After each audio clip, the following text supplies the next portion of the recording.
The Selfish Path to Romance. Download Chapter 1 for free at drkenner.com. How can we get our boys to keep their rooms picked up? The reward-penalty efforts are not working. The clean room dilemma, that's the one I struggled with my son, and we talk about it openly, and he's given me permission to talk about it on the air. For kids, it's a battleground for independence. The kids are saying, Mom, I want to do it my way. And if you had told them to have a messy room, they would have a clean room. It's like, don't make my decisions, Mom. Don't control every nook and cranny of my life, including my bedroom. Don't do that to me. So I recommend you get a book, How to Talk So Kids Will Listen, and Listen So Kids Will Talk. You need to learn that you cannot force your kids' minds. Rewards and punishments might have a short-range effect, but the kids just build revenge fantasies if you punish them, and if you reward them, they know it's a gimmick. So it doesn't come from their heart. You want them to clean from their heart. So notice kids will learn to clean their room if you back out of the way. And if they say, oh my God, where's my wallet? Where are my keys? Where's my CD? They finally see that there are facts in reality that make them have the need to clean their room. And here's a little more from Dr. Kenner. Why should he lie? What's he got to gain? Attention, maybe. This is a quiet, frightened, insignificant old man who has been nothing all his life. Nobody knows him. Nobody quotes him. Nobody seeks his advice after 75 years. That's a very sad thing to mean nothing. A man like this needs to be quoted, to be listened to. Very important to him. That's from 12 Angry Men, a dynamite film if you haven't seen it. It's got Henry Fonda and a lot of famous people in it. It's just fabulous. Now imagine being 75 years old. The context of this is it's a murder trial for a young kid. And one of the witnesses is a 75-year-old man. So you say, oh, God, this old man is so innocent. He's just assumed innocent. But what if he isn't? What if he's in the limelight and he wants to lie? He wants to accuse his boy. He really doesn't care about the boy, but he just wants to get in the limelight. He wants to be the big-time witness that comes forward and say, the kid killed. The kid did it. The kid is the murderer. Think about people in your own life. Think about maybe aging parents who reflect back on their lives and it's empty.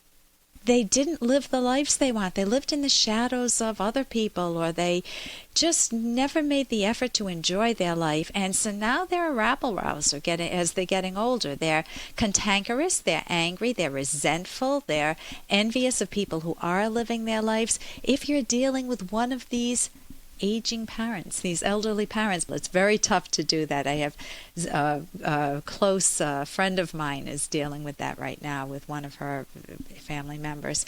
So visibility, psychological visibility is very important. We all want it, but we want to earn it. It's not, when I say psychological visibility, feeling important to the people that matter most to you in your life, whether it's your kids or a spouse. How many marriages go down the tube because you no longer feel visible or valued or important, or even as a coworker, you feel like your coworker doesn't give you any respect, or a boss doesn't give you any respect, or your employees don't.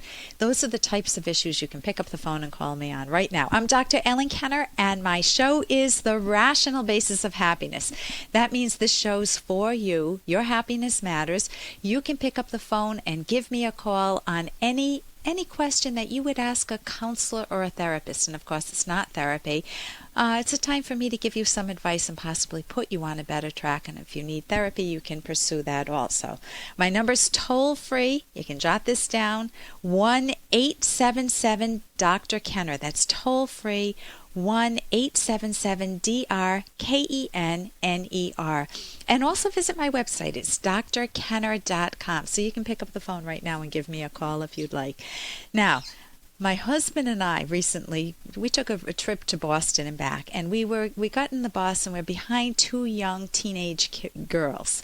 And they're yapping away. They're adorable. They're darling-looking girls. We're listening to them, not because we want to, but because our jaws were just dropping.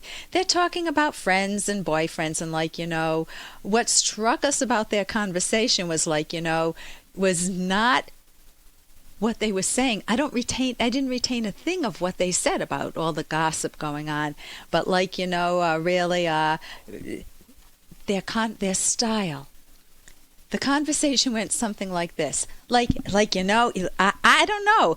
This guy, Joey, he's really hot, oh my God, is he hot, really, And it went on, and I'm thinking, can you imagine a translator from a foreign country trying to decode this conversation? He would get no meaning out of it. So one teenager writes me a question that reminded me of these two darling girls, and it sounds like she went to the same school of fuzzy thinking. She writes that she's 17 years old and that many boys have asked her to be their girl. And she goes out with one just to have fun, but then she goes out with another and nothing happens until now. Unfortunately, she doesn't tell us what happens.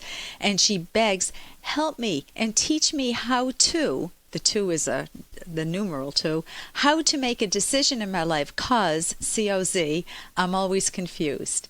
Now, her question is a perfect example of unfocused thinking and short-ranged, unfocused living.